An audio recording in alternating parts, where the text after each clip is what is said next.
Welcome to Renegade Inc, the show that allows us to think differently. The barrage of scaremongering by the British press before the Football World Cup painted the hosts, Russia, as a tyrannical country unsafe for tourists and football fans alike.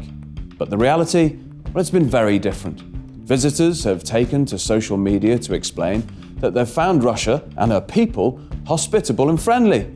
This wasn't what they were told to expect. So, was this media onslaught just a mistake? Or was this the latest instalment of post-Cold War rhetoric designed to malign Russia?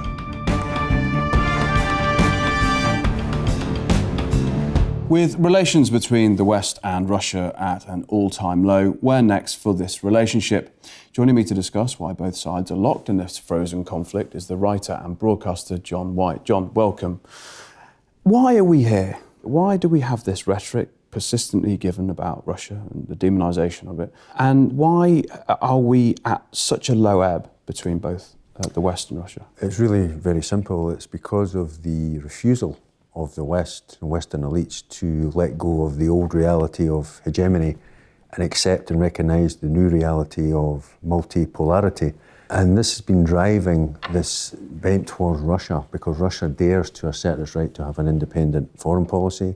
It dares to assert the right to have its own legitimate security interests, which it is willing and able to defend autonomously, as it has done in Georgia in 2008 and Ukraine since 2014. And it really stems from the conclusions that were drawn from the end of the Cold War in the early 1990s, the disastrous conclusions that were drawn in Washington, which was that not that the Cold War ended mutually between Gorbachev, the last premier of the Soviet Union, and George H.W. Bush, who was then US president, to their mutual advantage, but that the US won that war and that Russia was and is a vanquished power. And so triumphalism reigned in Washington as a result of that. They thought it was the end of history, per Francis Fukuyama's infamous boast that liberal democracy had proved itself to be the only socio-economic and political system that's coterminous with civilization and human progress. And that has run right through the corridors of power in the US and to the same extent in the corridors of power of its Western allies. Is what you're saying that because of that triumphalism and because they have thought that actually there's vanquishing of Russia, there's a sense of surprise that Russia's now back and therefore it needs dealing with? Surprise and also indignation. How dare you recover? How dare you think you're on the same level as we are? And where it's led to is a mentality of Catargo delenda est. Russia must be destroyed. It's Rome versus Carthage. And the very fact that Russia exists for these people, these neocons and liberal interventionists, is a dagger pointed at the heart of the US. And don't forget, there's a massive machine behind this politics and behind this ideology, the network of think tanks, foundations, the arms industry, a vast machine, a vast amount of money is being made out of this. And there's a lot at stake for these people. And so this is driving it. And the fact that they're unable to bring Russia to heel and that Russia refuses to know its place is really bringing us to the brink of catastrophe. In fact, it has brought us to the brink of catastrophe. We had the US missile strike on the basis of the alleged chemical weapons attack carried out by the Syrian government in Douma and Eastern Ghouta in April. That's the closest we've ever come to World War III. It was chilling, and I really thought we were very, very close. And credit must go to the Russian government because it was willing to allow itself to be humiliated and back off and not retaliate and not draw a red line, which it certainly would have had every right to do. So it's a very, very dangerous time. And you know this, we've just commemorated the 55th anniversary of JFK's famous peace speech. What kind of a peace do I mean, and what kind of a peace do we seek? Not a Pax Americana, enforced on the world by American weapons of war. Not the peace of the grave or the security of the slave. I am talking about genuine peace, the kind of peace that makes life on earth worth living, the kind that enables men and nations to grow and to hope and build a better life for their children. Not merely peace for Americans, but peace for all men and women. Not merely peace in our time, but peace in all time. This is a conclusion that he drew after the Cuban Missile Crisis in 1962, along with Soviet Premier Nikita Khrushchev, his Soviet counterpart at that time, that we can never let things get this close again. But JFK was a man of real standing, of intellectual heft, of a moral centre. There's nothing like it in Washington today. Nothing like it within the corridors of power. Nothing like it within the White House. And because of the lack of quality, that lack of human quality within the Western leadership circles is a very, very dangerous time. More dangerous than any time since the history, in fact, including the history of the Cold War. This is worse than it's ever been. We need to get back to principles that were set out in the UN Charter. Right, what are they? We're offering respect for international law, respect for national sovereignty, and respect for self-determination. And those have been abstracted in service to this neo-conservative and liberal interventionist. And the thing about this hegemony, this drive for hegemony in our time, is it's rooted in exceptionalism. And this is a very virulent species of nationalism. What does that mean? Explain that we are an exceptional nation. We are the one indispensable nation. This is the refrain. This is the indoctrination that goes on within the US. This dominates the dominant cultural values, that we are the exceptional nation, the one indispensable nation. And this is what drives them to believe that no country has the right, the moral right, or the civilizational right to stand up to the US and what it represents. The lack of ability to transcend that is what's given us the present crisis. The events of the Cold War are overwhelmingly the US attacks on movements of independence in its own domains on the pretext that the Russians are coming, and Russian actions against its own satellites on the pretext that the Americans are coming. There's almost a tacit compact in which each power, the huge superpower and the minor one, use the pretext of the other to control their own domains. And it's striking that when the Cold War ended, if you take a look at U.S. policy, it's the first thing you look at if you try to figure out what the Cold War was about. George Bush, that first was president, right after the fall of the Berlin Wall, they announced a new national security strategy, a defense budget, and so on, which were very revealing. What they said is everything is going to remain the same except for pretexts. So we still need a huge military system, but not because the Russians are coming, because they're not. Because of the technological sophistication of third world powers. They said that and hoped people wouldn't laugh, and were right. They said we still have to sustain the defense industrial base. That's the standard euphemism for high-tech industry.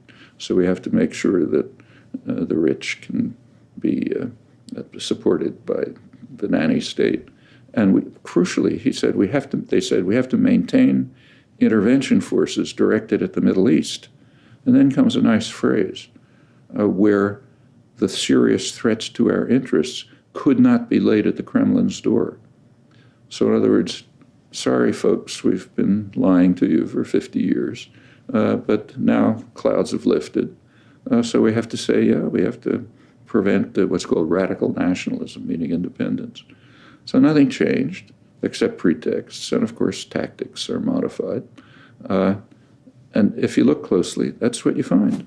You mentioned a multipolar world. Is there a sort of moment, or how do multipolar worlds come about? The unofficial declaration of the new multipolar world was given by Vladimir Putin. When? During his address to the United Nations, the 70th General Assembly of the United Nations in 2015, Right. September the 28th. It was less an address and more of a rap sheet that he delivered to the assembled delegates for the benefit of the world, but directed at Western powers, articulating all the disasters that they've been involved in pursuit of hegemony or in pursuit of the unipolarity that they had enjoyed up to that point after the demise of the Soviet Union, about the disaster of Iraq, the disaster of Libya, what was going on in Syria, and only creating this phenomenon of international terrorism that was a threat to their people and the Russian people.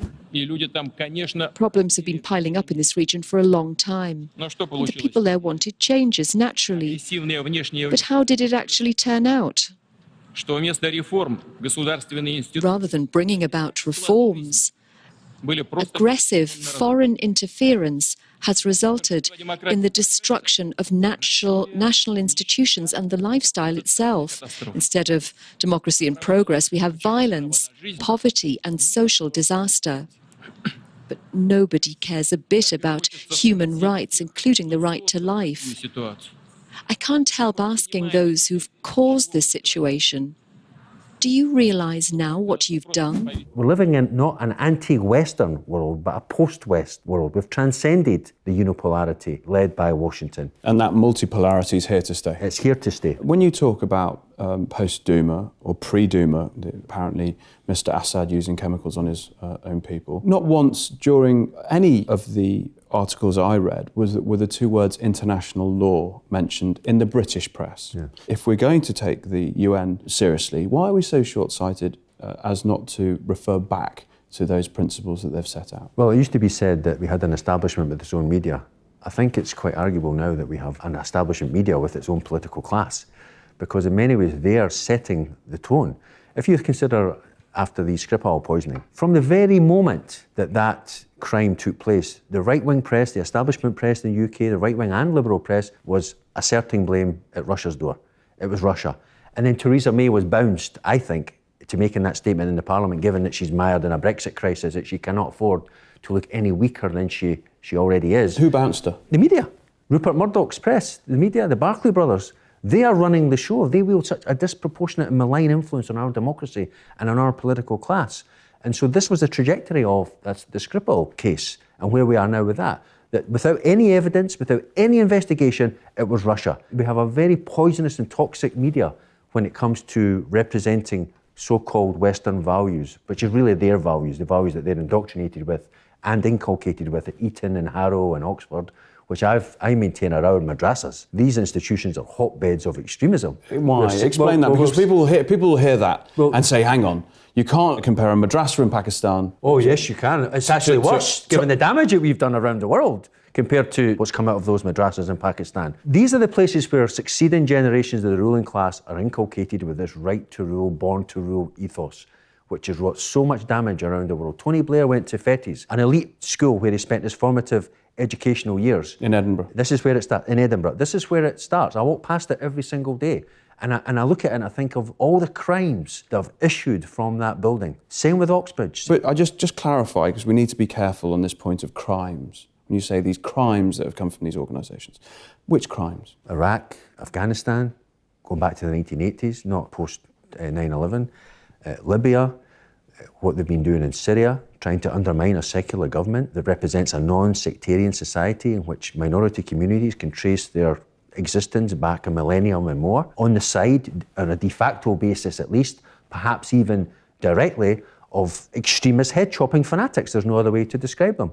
Coterminous with what took place in Cambodia in the 1970s, in similar conditions of chaos, which were then created, again by the West, the US bombing of Cambodia, in service to the Vietnam War and in service to the Cold War nostrums that obtained then.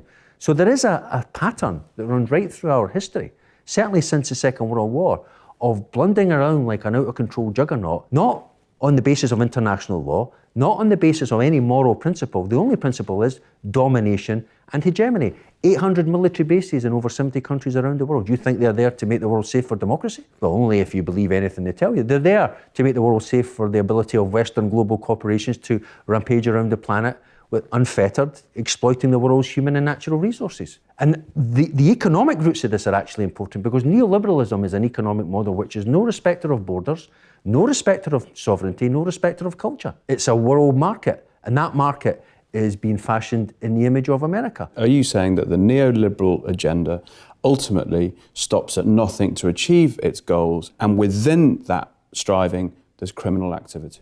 It has to. Well, I'm being very subjective with crime. Well, I think Iraq was, most people around the world consider that to have been a crime, given the events that led up to that, the faulty intelligence and so forth. Me, in terms of my ideological prism, these are crimes. These are crimes committed by rich countries against poor countries for no other reason than wealth from rich, for material gain, and to cement this ideology of domination, imperialism.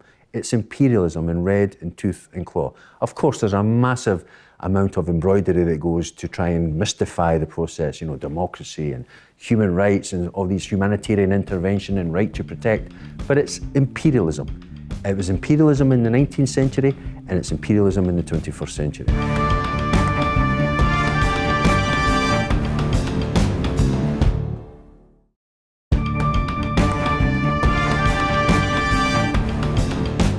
Welcome back to Renegade Inc, the show that allows us to think differently. Before we talk more about the new low in the relationship between Russia and the West with John Wight, let's have a look at what you've been tweeting about in this week's Renegade Inc. Index. First up, from James Rogers. I first went to the USSR as a student in 1987. As a journalist in 1991, I lived in Moscow for many years. I cannot remember a time when relations between UK and Russia were so bad, but good to see recognition of our country's shared history. World Cup, Russia 2018. Well, one of the interesting things here, John, is that people have gone to the World Cup and they've heard so much negative press and they've been pleasantly surprised because it's been an absolute shock. Turns out Russia is nothing like it's depicted in the press. There was a concerted campaign to try and subvert that World Cup before it began. Talks about boycotts, Boris Johnson, British Foreign Secretary's outrageous statement comparing the World Cup in Russia to the Olympic Games in Germany in 1936. Hitler's Games, the Nazi Games. It really has been revelatory, the extent to which the veil has been lifted, and this is to the great discredit of these liberal propagandists. I describe them, they're not genuine journalists, they're ideologically driven foot soldiers on the side of an establishment seething with anti-Russia sentiment. Next tweet is from Neil Clark. Neocon loses it big time after BBC's Dan Walker speaks positively about Russia's hosting of the World Cup. These people can't give it a break. Well, people like Mr. Montgomery see themselves as gatekeepers. They are the ones who dictate how people are to view Russia. And if anyone deviates, and certainly anyone within the media, such as Dan Walker did, and his praise for Russia's hosting of the World Cup and the organisation and so forth, then the forces of hell will be unleashed. And that's what Neil Clark is referring to with that tweet. And finally, from Kel Sorensen, is Europe too brainwashed to normalise relations with Russia?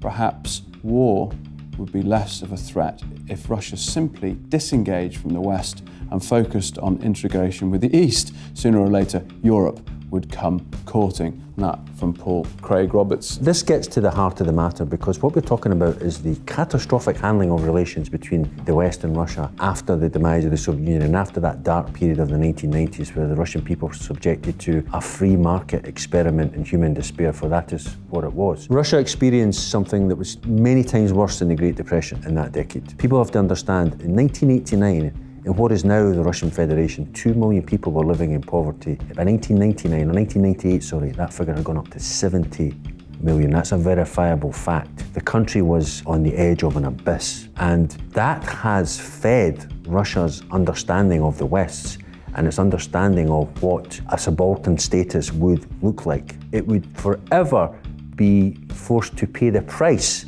according to Western elites, of the Soviet Union's existence, purely because the Soviet Union represented an alternative social and economic model which threatened their social and economic model. Vladimir Putin, when he came to power in 2000, he went out of his way to try and foment positive relations with the West. It is a matter of historical record that he even muted the possibility with Bill Clinton in 2000 of Russia joining NATO. He also went out of his way to help the United States after 9/11. So who is the barrier to progress? If Putin, as you say, has gone out there and tried to become part of NATO, tried to build bridges, do all this diplomacy, provide this infrastructure, where's the barrier to progress in all this? What's stopping this happening? Why isn't this partnership thriving and blossoming? Ideology, the indoctrination with this born-to-rule ethos, this Western exceptionalism, this focus on liberal democracy as the only game in town when it comes to running the world's affairs. They want to reshape the world or fashion the world in their own image, but they by and large have. It's an interesting phenomenon and dynamic which I think help you explain how this works in reality. Donald Trump came on the scene in 2016. He carried none of the ideological baggage. He had no prior political experience. He was a swashbuckling businessman, or certainly he liked to present himself as one. I have no candle for Donald Trump, don't get me wrong. But when he started talking about resetting relations with Russia, about moving away from confrontation, about accepting Russia as a partner in the fight against ISIS or Daesh, and trying to roll back from foreign policy adventures, from war in the Middle East, from this overarching huge commitment of US military power around the world, US subsidization of NATO and so on and so forth. There was a cri de coeur issued in Washington amongst all these liberal interventionists and neocons. And this is, I think, what's been feeding this Robert Mueller investigation to try and bring them back into line. That was going to be my next point, my next question, the Trump the Donald. The interesting aspect of what you've just said there is no prior political history or knowledge, really. So if you come back to your Oxbridge theory or Ivy League theory, he hasn't been, in a sense, inculcated in that way. Donald Trump didn't come with any of that kind of baggage, any of that ideological drivers. He wanted to sort out a mess that he felt had been left behind by his predecessors. A businessman, he wanted to make deals, he wanted to sort problems out. He sees himself as a problem solver, whether you think he's good at that or not, that's another discussion. And I think he brought that to the table, and he realised quickly that he was not going to be allowed to, because his administration, regardless of what you think of him, and I think he's an awful man in many ways, but his administration was placed under a veritable siege in the interest of an alliance against international global terrorism. He got rid of Steve Bannon for different reasons, and he's had to bring in John Bolton, ultimate war Mike hawk. Pompeo. Right. You know, these are part of the machine. They're part of the machine. Where do you see all this ending? Well, I'm a great believer in referencing history to give us an understanding of where we are today, and I see many parallels between the dying days of the Roman Empire. We're talking about a US empire that shares many of the same qualities as the Roman Empire. People going out of their way to try and live there and get citizenship, controls the world with its huge military, it presents itself as a model of civilization, and that any other rival state or bloc or power has to be destroyed because two things can't occupy the same space at the same time. Where I see it ending is how China and Russia manage that decline. This is their priority, and I think the Russian and Chinese governments understand that priority. And have they got a leadership role now? Because actually what you're saying is this empire that's out of control, yes. It's in its death throes, it doesn't really know what it's doing. Yeah. And because one of the facets of a dying empire is an undisciplined, out of control military. Well, this is what we're seeing. Well, we're seeing it's being wielded in a very uncontrolled, ill-disciplined way around the world in these disastrous wars, one after the other, that are only deepening instability, not restoring stability. So you're saying that other actors, namely China, Russia... Yes, they have a massive role. They have a massive role to play. Let me make clear, when I say it's in decline, I don't mean it's in decline like in a decade. I'm talking many, many, many years, but the trajectory is there. And I think this is why there's an overemphasis now being placed on military power, on hard power, and diplomacy is being taken off the table as a way, increasingly in Washington, as a way to deal with international affairs or international issues or conflicts. And it's almost like diplomacy is considered to be for wimps. And this gets to the heart of the national myths which sustains America. This rugged individualist power that fears no one and that will protect its interests in a way that no one else can. This muscular idea of itself on the world stage. And this is reflected in the polarisation of US society. The plethora of gun crimes, mass shootings, police violence. I was going to say, they do have a huge amount of internal problems. Massive. And this is fed by, and this feeds, in turn, foreign policy and America's engagement with the world. It's a circular relationship. A foreign policy that is driven by imperialism rests on foundations of social and economic justice at home. And that's what we're seeing. Malcolm X came out with a quote which I put great store by. He said, "You can't understand what's going on in Mississippi if you don't understand what's going on in the Congo." And I think that translates to today. You can't understand what's going on in Watts or what's going on in South Central LA or what's going on in Charlottesville if you don't understand what's going on in Syria, in Libya, in Iraq. Just expand on that. Well, there's a circular relationship between foreign policy and domestic policy. One feeds the other because it's based on the same ideology of domination and huge violence being unleashed against the poor at home and against the poor overseas or poor country overseas. There's a hatred of the other. Racism, white supremacy. White supremacy not only as a racial construct, but also as an ideological construct. Barack Obama was a white supremacist. That might sound controversial to people watching this, but he served a machine that rests on foundations of white supremacy. If anyone works for the government in the States or works for its federal government or works for the police, they are serving the interests of white supremacy, whether they're conscious of it or not. Ignorance is increasingly a choice in our world. We're blessed with a plethora of media now that we didn't have even 15 years ago. But that's a very hopeful situation, isn't it? It's a very hopeful situation. Information is power. This foreign policy requires is public support. And if the public support's not there, they're limited in what they can do. Or let me put it more honestly, they're limited in the damage that they can do. And so if we had RT, if we had Al Jazeera, well, Al Jazeera came on stream around the time of Iraq, but if we had TRT World, if we had France 20, if we had the plethora of international, if we had the Latin American channel, Telesur, if we had all these different multiple international media platforms that were accessible to the general public, it would have been far more difficult for Tony Blair and George W. Bush to make the case for the war in Iraq. Far more difficult. Even though they may still have ignored it, given there was 2 million people on the streets of London on February 15th, 2003.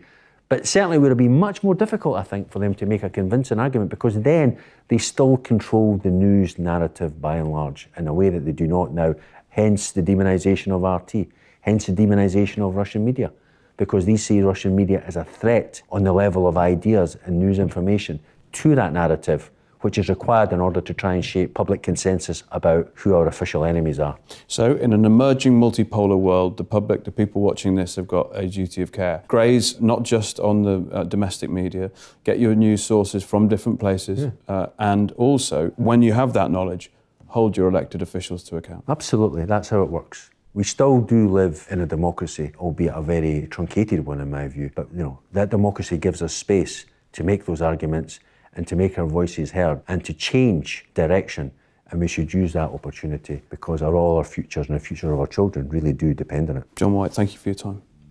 That's it from Renegade Inc. HQ this week. You can drop the team a mail, studio@renegadeinc.com, or you can tweet us at Renegade Inc. Join us next week for more insight from those people who are thinking differently. But until then, stay curious.